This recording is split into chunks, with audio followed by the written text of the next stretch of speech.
6 po ng umaga o matapos sa mahigit 10 oras nang matumba po yung 3 poste ng kuryente, hindi pa rin po nadaraanan ng mga motorista itong bahaging ito ng MH Del Pilar Corner, Yanga Street sa Barangay Maysilo sa Malabon. Patuloy pa rin po yung pagsasaayos sa sinasagawa ng mga tauhan ng Meralco. Papakita ko lamang po sa inyo yung lawak ng pinsala.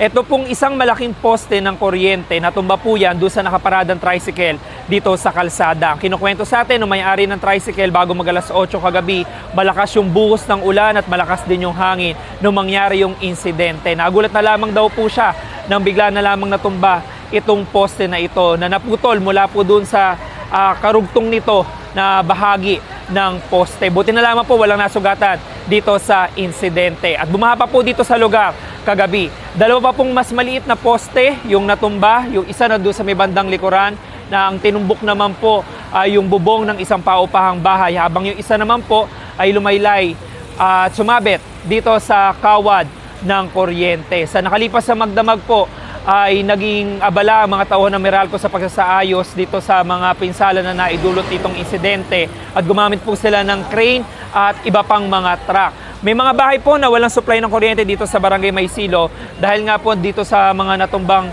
poste ng kuryente at inaalam pa po ng mga tauhan ng Meralco kung ano yung naging dahilan kung bakit po naputol at natumba itong mga poste ng kuryente. Yung mga latest mula po rito sa Malabon, James Agustin, GMA News.